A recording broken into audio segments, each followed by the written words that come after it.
Hello' friends, welcome back to my YouTube channel. মই অনুৰাগ শৰ্মা। আপোনালোক সকলোকে পুনৰবাৰ স্বাগতম জনাইছোঁ মোৰ ইউটিউব চেনেলটোলৈ। আজি মই আপোনালোকৰ সন্মুখত এটা নতুন ভিডিঅ'লৈ উপস্থিত হৈছোঁ আৰু আজিৰ ভিডিঅ'টোত কেইটামান গুৰুত্বপূৰ্ণ কথা ক'ম মই upcoming combined competitive examination APSCৰ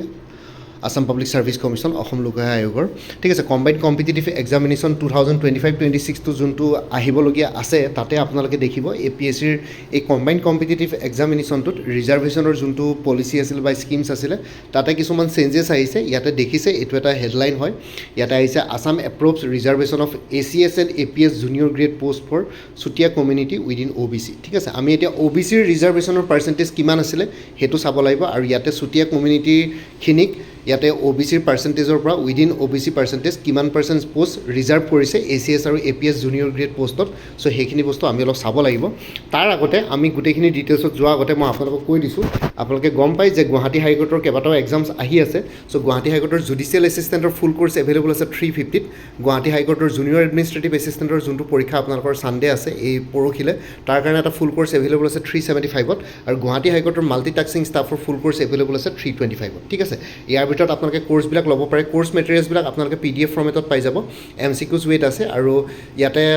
maths aptitude নিউমাৰিকেলছবিলাকৰ step by step explanation formula পাই যাব। Previous year question papers included আছে, কাৰেণ্ট এফেয়াৰ্ছ আছে, জেনেৰেল নলেজ আছে,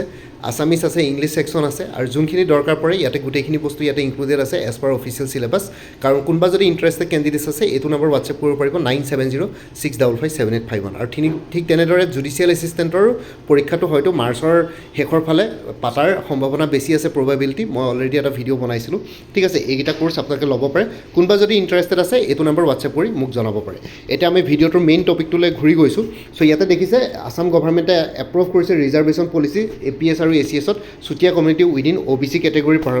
ভিতৰত। ঠিক আছে, এতিয়া যদি আমি চাওঁ ৰিজাৰ্ভেশ্যনৰ পাৰ্চেণ্টেজটো আমি অলপ চাব লাগিব। ইয়াতে কি ৰিজাৰ্ভেশ্যন পাৰ্চেণ্টেজ যদি অসমৰ চাকৰিবিলাকৰ ক্ষেত্ৰত চাওঁ তেতিয়াহ'লে আদাৰ বেকৱাৰ্ড ক্লাছ OBC আৰু MOBCৰ ৰিজাৰ্ভেশ্যন পাৰ্চেণ্টেজটো হ'ল 27%। ঠিক আছে, তাৰে 27%ৰে চুতীয়া কমিউনিটিত ইয়াতে উইদিন OBC কেটেগৰীৰ সেই 27%ৰ ভিতৰতে চুতীয়া কমিউনিটিৰো এটা পাৰ্চেণ্টেজ ইয়াতে ৰিজাৰ্ভ দিব আৰু সেই OBC MOBCৰ ভিতৰত T ট্ৰাইবছৰ অলৰেডি 3% ৰিজাৰ্ভেশ্যন ইয়াতে আছে। ঠিক আছে, সেই 27% OBC MOBCৰ ভিতৰত T ট্ৰাইবছৰ অলৰেডি ৰিজাৰ্ভেশ্যন আছে আৰু লগতে ইয়াতে যিহেতু ৰিজাৰ্ভেশ্যনৰ পাৰ্চেণ্টেজটো 50%তকৈ ওপৰত কৰিব নোৱাৰে সেইকাৰণে উইদিন 49% এইখিনি ৰিজাৰ্ভেশ্যন দিয়া হৈছে। ঠিক আছে, আৰু চিডুল কাষ্টৰ ইয়াতে ৰিজাৰ্ভেশ্যন আছে 7%। অসমৰ কথা যদি কওঁ, চিডুল ট্ৰাইবছ প্লেইনছৰ ৰিজাৰ্ভেশ্যন আছে 10%, চিডুল ট্ৰাইব হিলছৰ ৰিজাৰ্ভেশ্যন আছে 5%। ঠিক আছে, আৰু লগতে যদি আমি উইমেন ৰিজাৰ্ভেশ্যন আৰু পাৰ্চনছ উইথ বেঞ্চমাৰ্ক ডিচেবিলিটিৰ কথা কওঁ তেতিয়াহ'লে এই দুটা ৰিজাৰ্ভেশ্যন হৰাইজেণ্টেল ৰিজাৰ্ভেশ্যন। ইয়াতে এই দুটা ৰিজাৰ্ভেশ্যনটো পাৰ্চেণ্টেজটো বেলেগকৈ কেলকুলেট কৰা নহয়। প্ৰত্যেকটো কেটেগৰী লাইক আনৰিজাৰ্ভ কেটেগৰী আছে, আনৰিজাৰ্ভ মানে যোনখিনি জেনেৰেল হয় সেই আনৰিজাৰ্ভ ছিটছবিলাকৰ কাৰণে আকৌ আপোনালোকে প্ৰত্যেকটো কেটেগৰী কেণ্ডিডেটছে সেই ছিটছকেইটাৰ কাৰণে ইয়াতে কম্পিট কৰিব পাৰিব। ঠিক আছে, কম্পিট কৰিব পাৰিব মানে কি, আপোনালোকে ছাপ'জ এজন চিডুল কাষ্ট কেণ্ডিডেটছ হয়, চিডুল কাষ্টৰ পষ্ট ধৰক 7% পষ্ট ৰিজাৰ্ভ থাকে, সেই 7%ৰ বাহিৰেও যোনটো 51% জেনেৰেল কেটেগৰী পষ্ট থাকিব সেই জেনেৰেল কেটেগৰী পষ্টখিনিৰ কাৰণেও আপোনালোকে কম্পিট কৰিব পাৰিব। চ' অভাৰঅল আপোনালোকৰ পাৰ্চেণ্টেজটো হৈ গ'ল 51% + 7% 58% ছিটছৰ কাৰণে আপোনালোকে কম্পিট কৰিব পাৰিব। ঠিক তেনেদৰে OBCৰ 27% অলৰেডি ৰিজাৰ্ভ থাকে, তাৰ ভিতৰত আকৌ জেনেৰেলৰ যোনখিনি 51% আনৰিজাৰ্ভ পষ্ট আছে সেইখিনিৰ কাৰণেও OBCখিনিয়ে কম্পিট কৰিব পাৰিব। আৰু তেনেকৈ যদি চাওঁ তেতিয়াহ'লে OBCৰ যোনটো কি বুলি কয় কম্পিটিশ্যন কৰিব পৰা পাৰ্চেণ্টেজটো হৈ যায় চাকৰি এটাৰ ভেকেঞ্চিকেইটাৰ পাৰ্চেণ্টেজটো হৈ যায়। তেনেকৈ যদি চাওঁ 51% বা 27% 78%। ঠিক আছে, ইয়াতে OBCখিনিৰ আটাইতকৈ বেছি পাৰ্চেণ্টেজ ইয়াতে চাকৰি পোৱাৰ সম্ভাৱনা বেছি থাকে কাৰণ 78% ছিটছ তেওঁলোকৰ কাৰণে ইয়াতে কম্পিট কৰিব পৰা যায়। কিন্তু সেই যোনটো জেনেৰেল আনৰিজাৰ্ভ কেটেগৰী 51% ছিটছ আছে সেইকেইটাৰ কাৰণে আকৌ প্ৰত্যেকটো কেটেগৰীয়ে কম্পিট কৰিবলগীয়া হয়। চ' সেইটো কাৰণে তাতে কম্পিটিশ্যন বাঢ়ি যায়। কিন্তু OBCৰ এই 27% ছিটছ OBCৰে হৈ থাকে, কিন্তু ইয়াৰ ভিতৰত আকৌ 3% T ট্ৰাইবছ আৰু আদিবাসীক দিয়া হৈছে আৰু ৰিচেণ্টলি চুতীয়া কমিউনিটিৰ মানুহখিনিক ইয়াতে OBCৰ উইদিন OBC MOBCৰ তাতে আৰু এটা পাৰ্চেণ্টেজ ৰিজাৰ্ভেশ্যন দিয়া হৈছে। সেইটোৰ ওপৰত আমি ভালকৈ চাম। কিন্তু যোনখিনি পাৰ্চনছ উইথ ডিচেবিলিটিছ PWBD আছে বা উইমেন আছে, PWDৰ 4% ৰিজাৰ্ভ থাকে আৰু উইমেনৰ কাৰণে এতিয়া বৰ্তমান 30% ৰিজাৰ্ভেশ্যন চলি আছে। কিন্তু আসাম গভৰ্ণমেণ্টে এটা অৰ্ডাৰ পাছ কৰিছে, এটা ডিচিশ্যন লৈছিলে যে চাকৰিসমূহত 50% উইমেন ৰিজাৰ্ভেশ্যন আহিব বুলি। চ' এতিয়ালৈকে সেইটো ইমপ্লিমেণ্ট হৈছে নাই গম নাপাওঁ। এতিয়া নেক্সট এডভাৰটাইজমেণ্ট আহিলে দেখা যাব 50% উইমেন ৰিজাৰ্ভেশ্যন কৰিছে নে নাই। ঠিক আছে, আৰু উইমেন ৰিজাৰ্ভেশ্যনৰ যোনখিনি পষ্ট থাকে 50% সেইখিনিত অকল ছোৱালীখিনিয়ে কম্পিট কৰিব পাৰিব আৰু লগতে যোনখিনি অন্য নেক্সট 50% যোনখিনি বাকী থাকিব 100% পোষ্টৰ ভিতৰত 50% অকল ছোৱালীয়ে কম্পিট কৰিব পাৰিব সেই ছিটছখিনি ছোৱালীৰ কাৰণে এক্সক্লুচিভ হৈ থাকে তাতে ল'ৰাই কম্পিট কৰিব নোৱাৰিব বাকী থকা যোনখিনি 50% সেইখিনিত আকৌ ল'ৰা আৰু ছোৱালীয়ে দুইটাই কম্পিট কৰিব পাৰিব আৰু ঠিক তেনেদৰে জেনেৰেল কেটেগৰীৰ 50% ছিটছৰ কাৰণে ছোৱালীয়ে কম্পিট কৰিব পাৰিব তাতে নট অনলি জেনেৰেল কেটেগৰী বাকী কেটেগৰীৰ ছোৱালীবিলাকেও কম্পিট কৰিব পাৰিব 50% ছিটছৰ কাৰণে আৰু বাকী যোনখিনি বাকী থাকে 50% সেইখিনি যোনখিনি অৰিজিনেল জেনেৰেল কেটেগৰী ধৰক আমাৰ যোনখিনি ব্ৰাহ্মণ আছে কলিতা আছে তেনেকুৱা ধৰণৰ মানুহ আছে সেইখিনিতো জেনেৰেল কেটেগৰীত পৰে সেইখিনিৰ কাৰণে সেই 50%টো থাকিবই তাৰ উপৰি বাকী অন্য যোনখিনি ৰিজাৰ্ভ কেটেগৰীজ আছে OBC MOBC SC ST plains ST hills তেওঁলোকেও সেই 50%ৰ কাৰণে কম্পিট কৰিব পাৰিব ঠিক আছে চ' সেইকাৰণে জেনেৰেল বা আনৰিজাৰ্ভ পোষ্টবিলাক আনৰিজাৰ্ভ বুলি কোৱা হয় জেনেৰেল ছিটছবিলাক আনৰিজাৰ্ভ বুলি কোৱা হয় তাতে কোনো ৰিজাৰ্ভ নাই সেইখিনি চবৰ কাৰণে অপেন কেটেগৰী চবেই কম্পিট কৰিব পাৰে চ' আই হোপ ৰিজাৰ্ভেশ্যনৰ যোনটো ইয়াতে ছিষ্টেম হয় আপোনালোকে সেইটো বস্তু বুজি পালে বাকী PWD আৰু উইমেনৰ ৰিজাৰ্ভেশ্যন যোনটো আছে সেইটো হৰাইজেণ্টেল ৰিজাৰ্ভেশ্যন সেইটো প্ৰত্যেকটো কেটেগৰীতে ইয়াতে ৰিজাৰ্ভেশ্যন থাকে এতিয়া ছাপ'জ জেনেৰেল কেটেগৰীৰ ধৰক 51% ছিটছ থাকে তাৰ ভিতৰত সেই PWD 4% থাকে মানে জেনেৰেল কেটেগৰীৰ ভিতৰতে PWD কম্পিট কৰিব পাৰিব ঠিক ST প্লেইনছৰ ভিতৰতো আকৌ 4% ৰিজাৰ্ভ থাকিব তাতো আকৌ PWD কেণ্ডিডেটছ থাকিব পাৰে PWD কেণ্ডিডেটছ এইটো এটা বেলেগ কেটেগৰী নহয় PWDটো এটা ডিচেবিলিটি কেটেগৰী হয় চ' ইয়াৰে তেওঁলোকৰ যিকোনো কাষ্টৰ হ'ব পাৰে সেইকাৰণে প্ৰত্যেকটো কাষ্টতে তেওঁলোকৰ 4% ৰিজাৰ্ভেশ্যন ইয়াতে থাকে ঠিক আছে ঠিক তেনেদৰে উইমেনটো এটা বেলেগ এটা কোনো কাষ্ট নহয় বা বেলেগ এটা কোনো ৰিজাৰ্ভ কেটেগৰী নহয় সেইটো এটা হৰাইজেণ্টেল ৰিজাৰ্ভেশ্যন বুলি কোৱা হয় প্ৰত্যেকটো ৰিজাৰ্ভ কেটেগৰীৰ ভিতৰতে তেওঁলোকৰ এটা পাৰ্চেণ্টেজ ৰিজাৰ্ভেশ্যন থাকে উইমেনখিনিৰ কাৰণে চ' এতিয়া বৰ্তমান 30% কিন্তু নেক্সট থাকে কম্বাইণ্ড কম্পিটিটিভ এক্সামছনৰ হয়তো 50%টো ইমপ্লিমেণ্ট হ'ব চ' উইমেনৰ কাৰণে 50% ৰিজাৰ্ভেশ্যন আপোনালোকে নেক্সট দেখিব পাৰে চ' মহিলাখিনি ছোৱালীখিনি যোনখিনি প্ৰিপেৰেশ্যন কৰিছে তেওঁলোকৰ কাৰণে এইটো বস্তু ভাল হয় যে 50% আপোনালোকৰ কাৰণে ৰিজাৰ্ভ হ'ব খালি ল'ৰাখিনিৰ কাৰণে ইয়াতে অকণমান কম্পিটিশ্যন বাঢ়ি যাব কাৰণ 50% উইমেনৰ ছিটছখিনিৰ কাৰণে তেওঁলোকে কম্পিট কৰিব নোৱাৰে বাকী যোনখিনি 50% ছিটছ থাকিব সেইখিনি আকৌ ল'ৰাৰ ছিটছ বুলি ক'ব নোৱাৰে কাৰণ সেইখিনি ল'ৰাৰ বুলি নহয় সেইখিনিত আকৌ উইমেন মেন গোটেইখিনিয়ে কম্পিট কৰিব লাগিব সেই ছিটছখিনিৰ কাৰণে আৰু ঠিক তেনেদৰে ইয়াতে যদি আপোনালোকে কয় পাৰ্চেণ্টেজটো ৰিজাৰ্ভ কেটেগৰী পাৰ্চেণ্টেজ অনলি 49 হ'ব 27% প্লাছ 7% কিমান হ'ল 34% 34% প্লাছ 10% কিমান হয় 44% 44% প্লাছ চিডুল ট্ৰাইব হিলছৰ 5% মিলালে মানে 49% এতিয়া আপোনালোকে ক'ব যে 51%টো জেনেৰেল ছিটছ আছে চ' জেনেৰেলৰ ছিটছটো বেছি আছে কিন্তু ইয়াতে এটা কথা হ'ল যে জেনেৰেলৰ সেই 51% ছিটছৰ কাৰণেতো আপোনালোকে যোনখিনি ৰিজাৰ্ভ কেটেগৰী আছে তেওঁলোকেতো কম্পিট কৰিব পাৰিব সেইখিনি ছিটছ আপোনালোকৰ কাৰণেও আছে চ' সেইটো কাৰণে সেই 51% ছিটছ জেনেৰেলৰ মানে অকল অৰিজিনেল জেনেৰেলখিনিৰ কাৰণে সেইটো ৰিজাৰ্ভ ছিটছ নহয় সেইটো কাৰণে চবেই কম্পিট কৰিব পাৰিব চ' সেইখিনি ছিটছ অপেন কেটেগৰীত পৰে সেইটো কোনো ৰিজাৰ্ভেশ্যন কেটেগৰী নহয় ৰিজাৰ্ভ কেটেগৰী নহয় জেনেৰেলখিনি জেনেৰেল চবৰ কাৰণে অপেন আনৰিজাৰ্ভ কেটেগৰী ঠিক আছে চ' সেইটো কাৰণে আপোনালোকে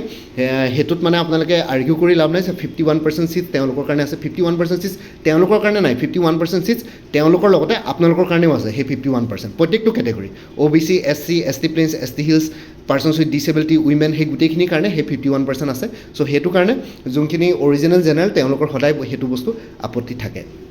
চ' কথাটো তেনেকুৱা ইয়াতে বাকী এতিয়া যদি আমি চাওঁ যে ইয়াতে চুতীয়া কমিউনিটিৰ কাৰণে কি ক'লে তাৰ আগতে আমি এটা বস্তু কথা কৈ লৈছোঁ মই এটা কথা কৈ লৈছোঁ আছাম গভৰ্ণমেণ্টে যোনটো 3% টি টাইপছ আৰু আদিবাসী কমিউনিটিছৰ ৰিজাৰ্ভেশ্যন আছিলে সেইটো ক্লাছ 1 ক্লাছ 2 পজিশ্যনছবিলাক ACSA হওক বা APSA বা অন্যান্য যোনবিলাক ক্লাছ 1 ছাৰ্ভিচেছ সেইটো 3% ৰিজাৰ্ভেশ্যন আছে ৰিজাৰ্ভেশ্যন পলিচি আছে সেইটো 3% ৰিজাৰ্ভেশ্যন পলিচি 2025 পৰা এফেক্ট হ'ব আগতেও ৰিজাৰ্ভেশ্যন দিছিলে তেতিয়া হয়তো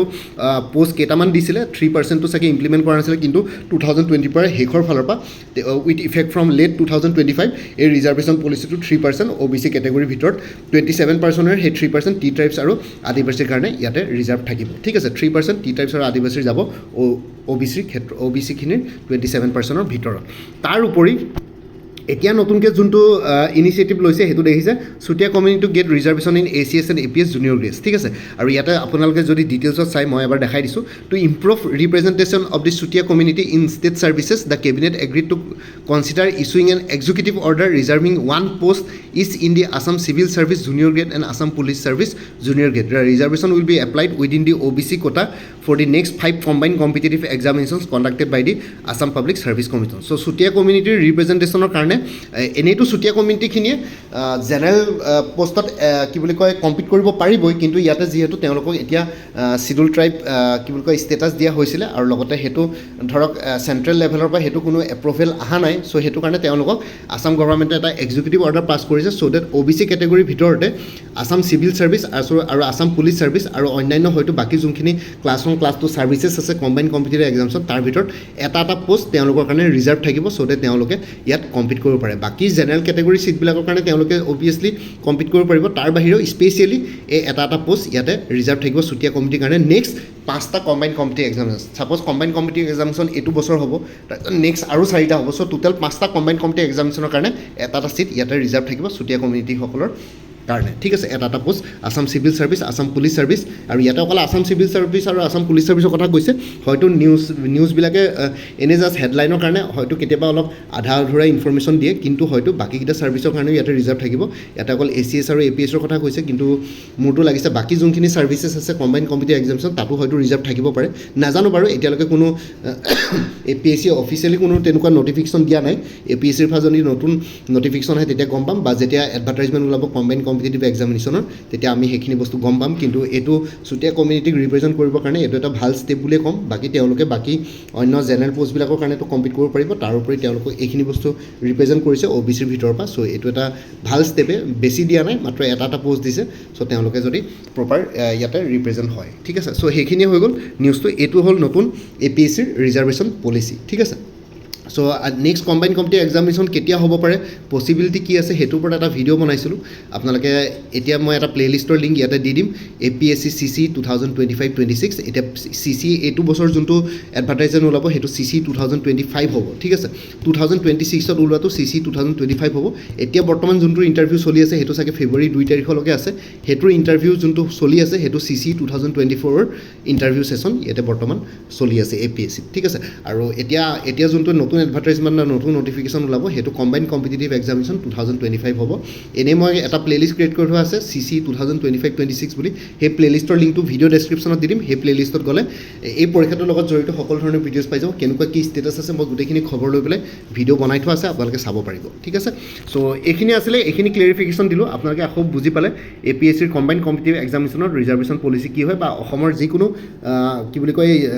আসাম গভৰ্ণমেণ্ট লেভেল যোনখিনি কম্পিটিটিভ এক্সামিনেশ্যনছ আছে তাতে ৰিজাৰ্ভেশ্যন পলিচি এনেকুৱা ধৰণকৈ এপ্লাই হয় এতিয়া বৰ্তমান 50% উইমেন ৰিজাৰ্ভেশ্যনটো এপ্লিকেবল হৈছে নাই গম নাপাওঁ কিন্তু হয়তো সোনকালে এপ্লিকেবল হ'ব চ' মই ক'লোৱে গুৱাহাটী হাইকোৰ্টৰ জুডিচিয়েল এছিষ্টেণ্টৰ ফুল কোৰ্চ এভেইলেবল আছে 350ত গুৱাহাটী হাইকোৰ্টৰ জুনিয়ৰ এডমিনিষ্ট্ৰেটিভ এছিষ্টেণ্টৰ ফুল কোৰ্চ এভেইলেবল আছে 375ত গুৱাহাটী হাইকোৰ্টৰ মাল্টিটেক্সিং ষ্টাফৰ ফুল কোৰ্চ এভেইলেবল আছে 325ত আৰু কোনোবাই যদি আগতে মোৰ পৰা কিবা কোৰ্চ লৈ থৈছিলে এবাৰ জনাই দিব তেতিয়া আগৰ মেটেৰিয়েলছখিনি বাদ দি যোনখিনি নতুন মেটেৰিয়েলছ আছে সেইখিনি ল'লে হ'ল তেতিয়া প্ৰাইচটো অলপ কমি যাব DSS গ্ৰেড 3 নন টেকনিকেলৰ ফুল কোৰ্চ এভেইলেবল আছে 350ত IIT গুৱাহাটী আৰু কটন ইউনিভাৰ্চিটিৰ জুনিয়ৰ এছিষ্টেণ্টৰ ফুল কোৰ্চ এভেইলেবল আছে 300 এইটো নম্বৰ হোৱাটছএপ কৰিব পাৰিব 9706557851 ADRE 3.0 ফুল কোৰ্চ এভেইলেবল আছে 300 ADRE এডভাৰটাইজমেণ্ট ইলেকশ্যনৰ পাছত আহিব চিফ মিনিষ্টাৰে অলৰেডি ক্লিয়াৰিফিকেশ্যন দিলে চ' তাৰ কাৰণে ফুল কোৰ্চ এভেইলেবল আছে 300 আৰু আসাম পুলিচৰ যোনখিনি পোষ্ট ওলাইছে sub inspector assistant jailer forester jail warden constable driver firemen grade 4 আৰু অন্যান্য যোনখিনি পোষ্ট ওলাইছে তাৰ কাৰণে অভাৰঅল এটা কোৰ্চ এভেইলেবল আছে 250 এইটো নম্বৰ হোৱাটছএপ কৰি আপোনালোকে জনাব পাৰে যদি লয় আসাম কম্পিটিটিভ এক্সামছ বুলি এটা ফুল কোৰ্চ এভেইলেবল আছে 400